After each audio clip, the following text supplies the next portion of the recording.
41절로 46절까지 저와 여러분이 한 절씩 교독하고 마지막은 한 목소리를 읽겠습니다.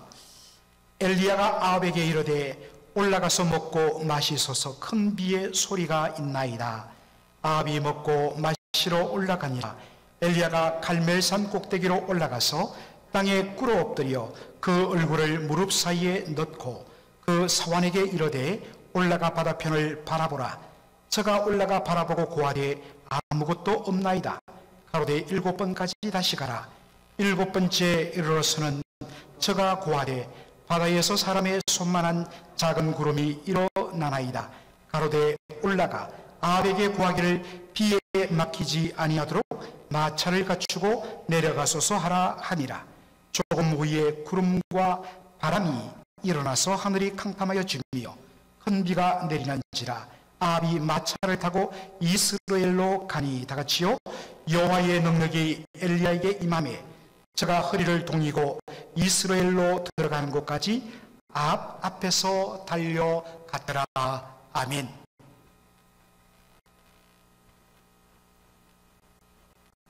지난 시간에 저는 갈멜산 사건을 다루었습니다. 엘리야가 아합 왕에게 제안합니다.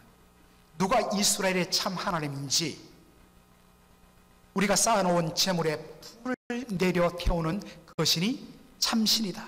한번 대결해보자.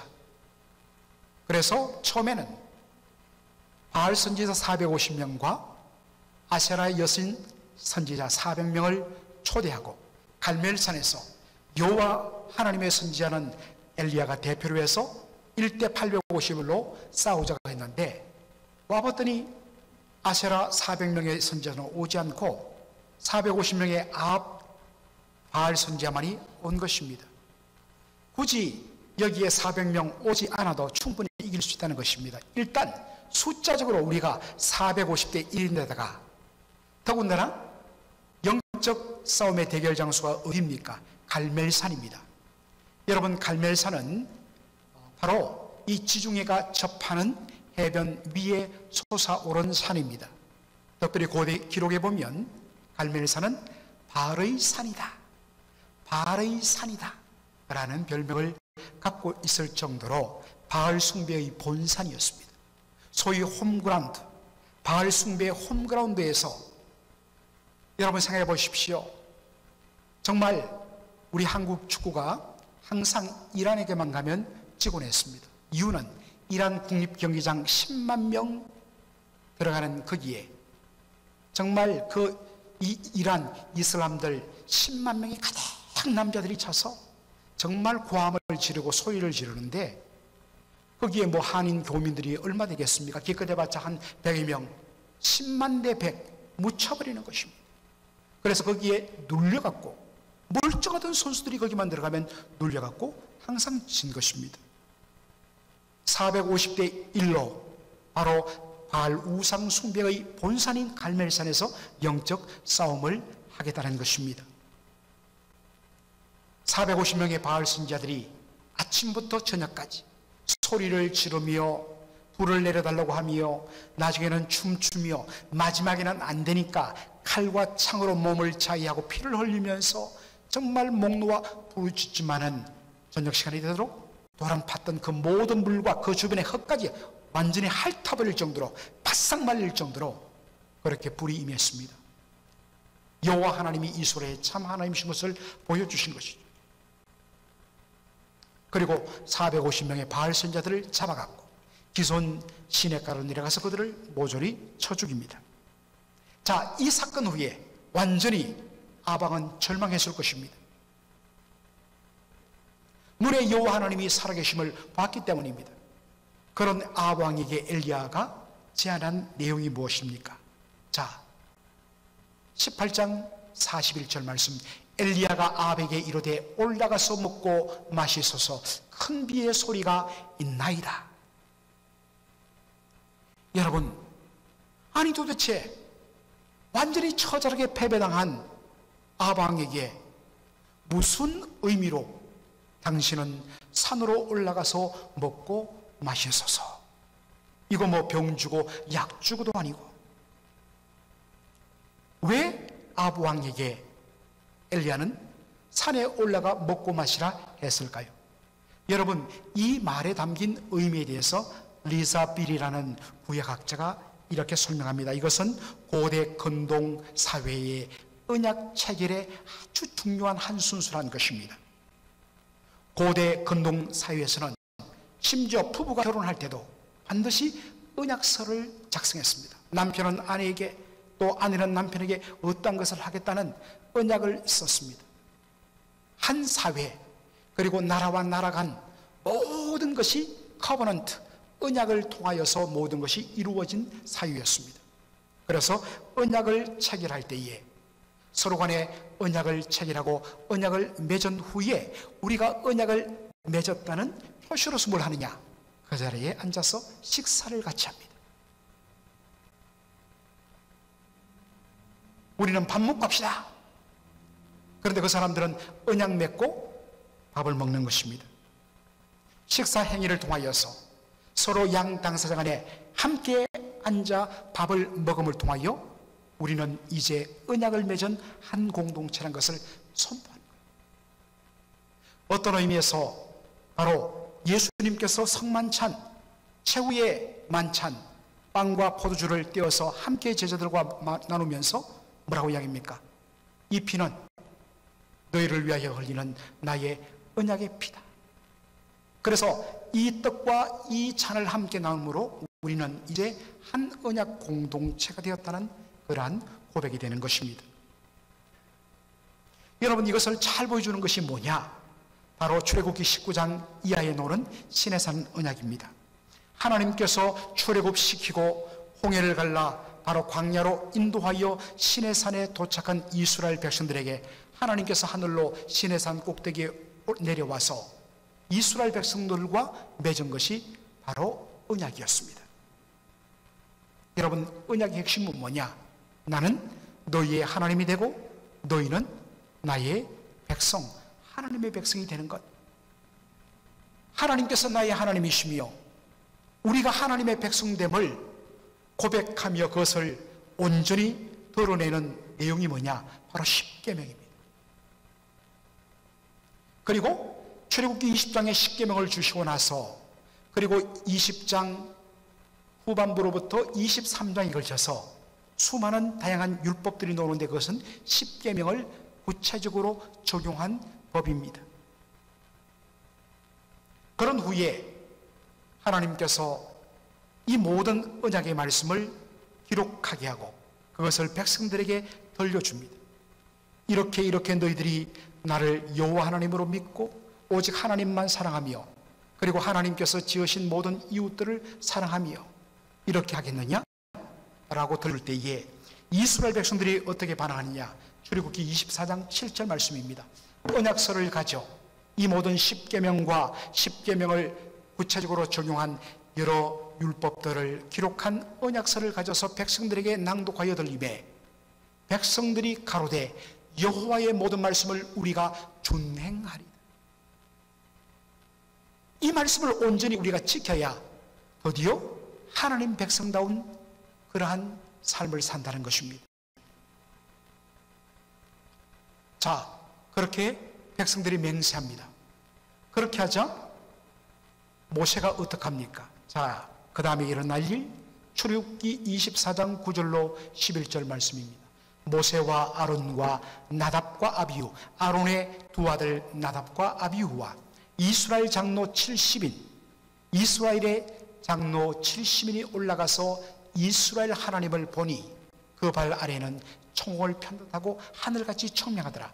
하나님이 이스라엘의 존귀한 자들에게 손을 대지 아니하셨고 그들은 하나님을 보고 먹고 마셨더라. 실질적으로 하나님을 직접 본 것은 아니죠. 하나님은 영이시기 때문에. 그러나 하나님의 임재를 상징하는 그 구름이 가득한 그 산꼭대기에서 그들은 구름을 바라보며 하나님의 임재를 직접 눈으로 목도하면서 그 앞에서 어떡합니까? 여러분, 70인의 장로들은 바로 12지파 백성들의 대표를 말합니다. 그 산꼭대기에서 뭘 했느냐? 먹고 마셨더라. 드디어 하나님과 이스라엘 백성들 간의 언약이 체결됐다는 것입니다.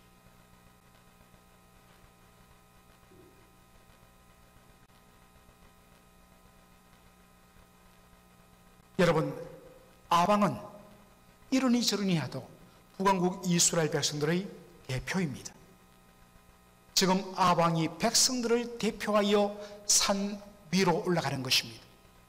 그리고 거기서 바로 음식을 먹고 마심으로 새롭게 하나님과의 언약이 갱신되는 것입니다. 지금까지 살아왔던 바알 숭배, 그것이 얼마나 거짓된 것인가를 산 아래에서 이미 확인했습니다.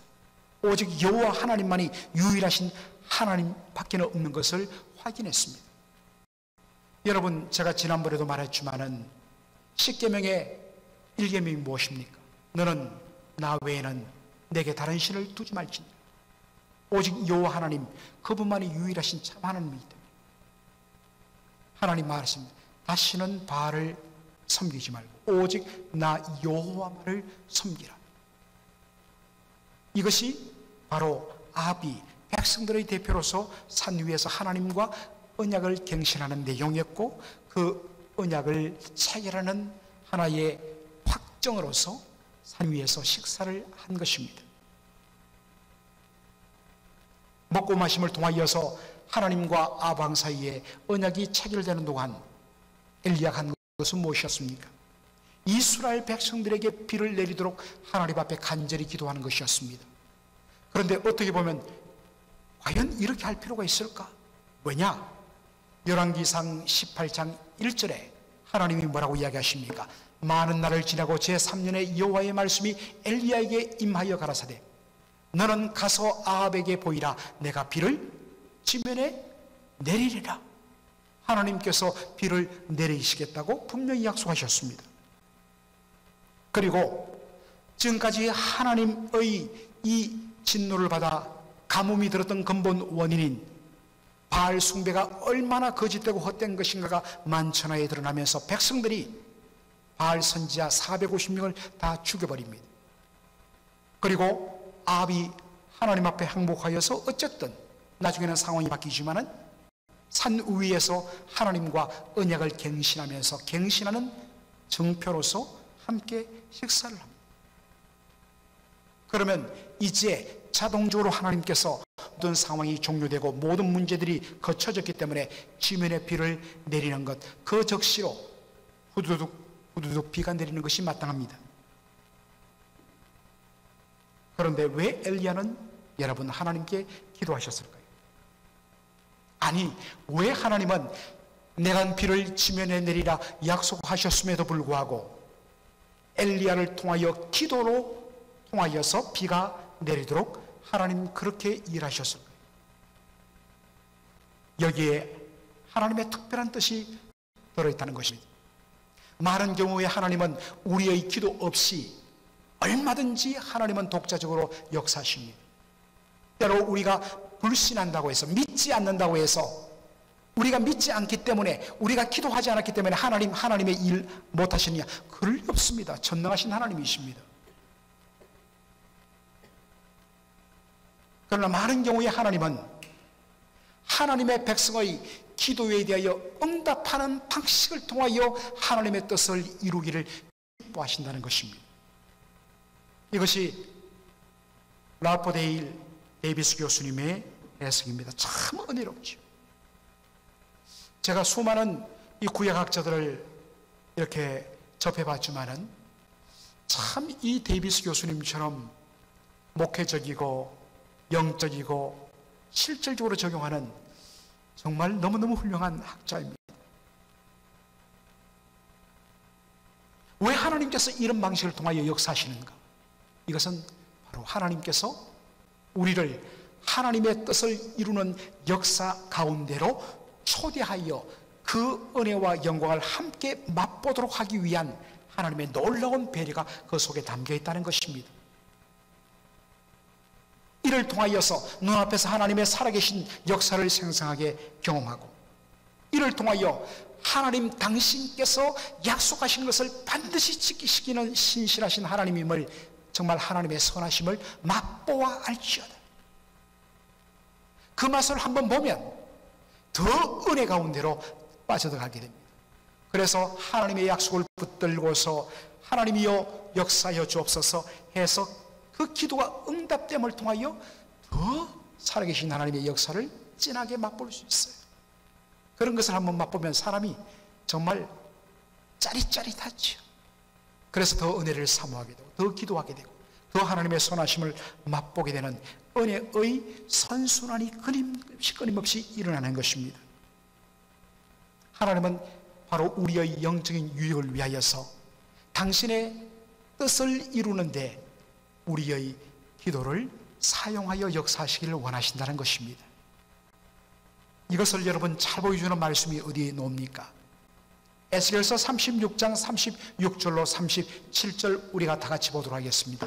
너희 사면에 남은 이방 사람이 나 여호와가 무너진 곳을 건축하며 황무한 자리에 심은 줄 알리라. 나 여호와가 말하였으니 이루리라. 나 여호와가 말하였으니 이루리라. 이게 무슨 말이냐면 지금 이스라엘은 초토화되고 그리고 백성들은 바벨론으로 끌려갔습니다. 이제는 모든 것이 끝났다는 절망 가운데 있는 백성들에게 하나님께서 에스겔 선지자를 통하여 주신 말씀이 뭐냐? 내가 너희들을 다시 돌아오게 하며 무너졌던 성과 무너졌던 말과 이 황폐한 모든 땅이 회복되게 하리라. 어떻게 하느냐? 나 여호와가 말하였으니 내가 이루리라. 그런데 그 다음 나 주 여호와가 말하노라. 그럴지라도 이스라엘 족속이 이와 같이 자기들에게 이루어 주기를, 이처럼 자기들에게 이루어 주기를 내게 뭐하여 할지라? 구하여 할지라. 참 놀랍습니다. 하나님 우리 없으면 아무 일 못하시나? 또 이렇게 말하는 분들이 있어요. 얼마나 오해고 얼마나 교만한 이야기입니까? 어떤 사람들은 내가 기도하였더니 하나님의 보호자가 움직여졌다. 굉장히 교만한 말입니다. 진짜 하나님의 은혜를 제대로 체험한 사람들은 감히 우리가 무엇이간데 우리의 부족한 기도를 통하여 하나님 이토록 놀라운 일을 행하십니까? 그래서 오히려 우리의 기도를 사용하여 당신의 뜻을 이루시는 하나님을 높이고 자기를 감춥니다. 그런데 제대로 은혜 받지 못하는 사람들은 내가 기도했더니, 내가 기도하면 얼마나 교만하니. 하나님은 우리의 기도를 사용하심으로 말미암아 바로 우리가 하나님의 선하신 역사를 생생하게 체험하여 그 은혜에 깊이 잠기도록 우리를 바로 축복하기 위해서 하나님 일을 위한 동역자로 우리를 부르신다는 사실, 얼마나 놀랍습니까? 두렵고 떨림으로 하나님을 높여야 되는 것입니다. 오늘 이 본문에서 우리가 놓치지 말아야 할 또 하나의 교훈은 무엇입니까? 정말 낙심하고 중단되었던 기도를 다시 해야 한다는 것입니다. 엘리야가 사환을 보냅니다. 하나님 앞에 간절히 기도하면서 얘야 꼭대기에 올라가 봐라. 구름이 보이나 안 보이나. 올라갔더니 날씨가 청명합니다. 내려서 선지자님, 구름은커녕 정말 햇빛이 얼마나 쨍쨍한지 모릅니다. 또 간절하게 기도합니다. 주여 비를 내려주옵소서. 약속하신 대로 비를 내려주옵소서. 자, 또 올라가 봐라. 없어요. 또 올라가 봐라. 없어요. 6번까지 올라가도 없습니다. 그런데 뭐라고 이야기합니까? 7번까지도 하리라. 7번까지도 가라. 그래서 7번째 올라갔을 때에 어떤 일이 납니까? 저 바다 저편에 손바닥만한 조그만 구름이 보입니다. 그것을 바라보고서 엘리야는 하나님께서 지금은 저런 손바닥만한 구름이지만 이것이 이내 정말 이 3년 반의 모든 가문을 완전히 뒤엎고도 남는 거대한 비구름으로 하나님께서 만들어 주실 걸 믿고 내려갈 준비를 하는 것입니다. 여기에 7번이라는 것은 1번, 2번, 3번, 4번 해서 7번 아닙니다. 7번은 완전수지요. 여러분, 완전이란 것은 뭡니까? 모든 것이 complete, 끝날 때 완전해지는 것입니다. 하나님께서 약속하신 그 약속에 말씀이 온전히 이루어질 때까지 기도하는 것입니다. 사랑하는 성도 여러분, 오늘 이 말씀이 저와 여러분에게 던지는 분명한 메시지가 있습니다. 여기 모인 특별히 수요 예배 정도 오시는 분들은 기도하시는 분들이에요. 나름대로 지금 여러분들이 기도하는 가운데 그저 내 개인의 어떤 일신명단을 위해서 기도하는 것보다도 훨씬 더 먼저 그의 나라와 그의 의를 위하여서 여러분들이 지금도 기도하는, 한 영혼을 두고 기도하고 하나님의 뜻이 이루어지기를 위하여 기도하고, 정말 너무나 귀한데 지금 아마도 응답받은 것보다는 응답받지 못하는 것들, 그리고 그것 때문에 여러분들 지쳐서 기도가 뚝뚝 끊기고 어느 순간에 기도 소리가 희미해지고 아이고 지쳤다 해서 여러분 잠시 내려온 기도의 제목이 있을 줄 압니다. 오늘 하나님께서 여러분 이 자리에 놓고 또한 이 말씀을 듣게 하신 이유가 있는 줄 믿습니다. 바로 지금 구하라. 언제까지? 7번까지 하라. 하나님께서 반드시 응답하시는 그날까지 반드시 응답하신다는 것입니다. 내 기도가 끊임없이 찾더니 하나님께서 귀찮아서 들어준 것이 아니라 하나님의 어떠한 뜻이 있는 줄 몰라도 분명하게 하나님께서는 우리의 기도를 통하여 반드시 응답해 주신다 라는 믿음을 가지고 여러분 구하라는 것입니다. 그러므로 여러분들 오늘 그동안 여러분이 기도하다가 지쳤던 것들 하나님께서 바로 얘야 그거 기도해라. 그거 한 번 더 기도해라. 한 번만 더 기도해라. 내가 비구름을 만들어 주리라. 마지막으로 살필 것은 오늘 본문의 마지막 장면입니다. 아주 희한한 장면이 나오죠. 이제 먹구름이 가득 차더니 어느 순간에 막 비가 떨어지는데 지금 산 위에 있던 아합이 마차를 타고 급한 마음으로 이 마차를 타고 내려가는데 폭우가 쏟아지면 정말 흙들이 다 파여지면서 어떤 의미에서는 길들이 막히고 내려갈 수가 없습니다. 그래서 서둘게 합니다. 빨리 내려가십시오. 그런데 장면이 아주 놀랍습니다. 46절에 보니까 여호와의 능력이 엘리야에게 임하매 여호와의 능력이 엘리야에게 임하매 저가 허리를 동이고 이스라엘로 들어가는 곳까지. 이스라엘이란 것은 아주 비옥한 곡창지대, 비옥한 곡창지대에 특별히 여기 아합 왕의 겨울 궁전 별장이 있던 곳입니다. 그 이스라엘로 들어가는 곳까지 바로 여호와의 능력이 함께하며 엘리야가 앞에서 달렸더라. 그래서 이것을 그려놓은 그림을 보면 정말 마차로 이 전차를 타고 아방이 가고 있는데 허리를 딱 메고 옷을 치켜들은 엘리야가 엉충엉충 그 앞에 달리는 아주 만화 같은 그런 성화도 제가 봤습니다. 얼핏 보면 마차를 타고 가는 아합 왕보다 하나님의 능력에 사로잡힌 엘리야가 맨발로 달려가는데 오히려 더 빠르다. 마치 두 사람의 경주를 보는 듯한 그런 착각을 일으킵니다. 그런데 여러분, 잘 이 말씀을 바르게 이해하려면 엘리야가 앞서 달리고 그리고 엘리야가 앞서 간 그 길을 뒤따라 아방이 뒤따라가는 모양새를 취하고 있습니다. 제가 좀 전에도 소개했던 랄프 데이비스 교수의 해석이 참 인상적입니다. 여러분, 엘리야는 바로 선지자의 대표입니다. 반면에 아방은 바로 왕권의 대표인 것이죠. 세상 권력의 대표입니다. 아방은 마땅히 선지자가 전하는 하나님의 말씀을 따라 나라를 다스려야 된다는 것입니다. 그리고 아방의 모든 결정은 언제나 여호와 하나님의 말씀에 근거해야 한다는 것입니다. 하나님은 이 장면을 통하여 아합 왕에게 강력하게 촉구하는 것입니다. 너는 하나님의 말씀, 선지자를 통하여 전하는 하나님의 말씀을 따라 이 나라를 다스려야 된다.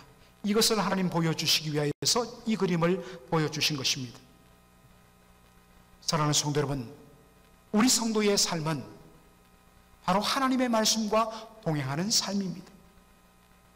성도의 삶은 좌로나 우로나 치우치는 것이 아니라 하나님의 말씀을 따라 살아가는 삶입니다.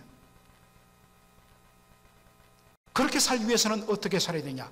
하나님의 말씀이 가면 나도 뒤따라가고, 하나님의 말씀이 서면 나도 서고, 하나님의 말씀이 방향을 틀면 아무리 그 앞에 찬란한 것이 있어도 내 방향을 틀고, 좌로나 우로나 치우치지 않고 오직 하나님의 말씀을 따라가는 삶.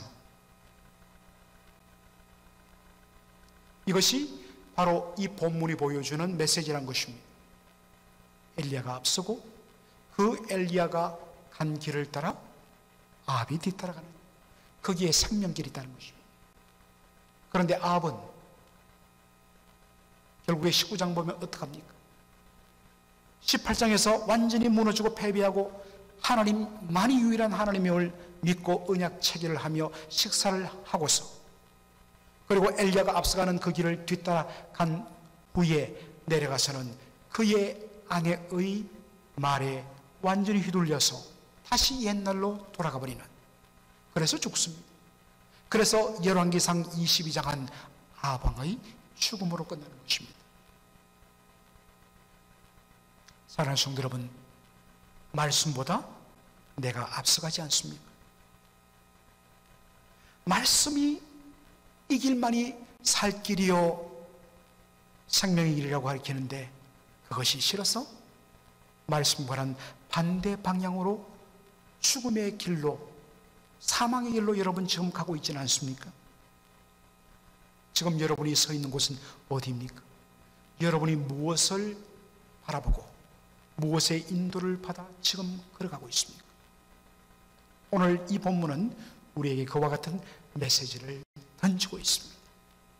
오늘도 이 말씀 앞에서 다시 한 번 더 나의 삶이 언제나 말씀과 동행하는 삶이 되게 하시고, 특별히 지치고 정말 포기하고 싶었던, 중단됐던 바로 그 기도 제목이 하나님께서 다시금 기도를 통하여 응답해 주실 것이란 약속의 말씀을, 오늘 이 말씀을 통하여 붙들고서 다시 주님 앞에 고개 숙이고 부르짖는 저와 여러분이 되기를 주님의 이름으로 축원합니다. 아멘.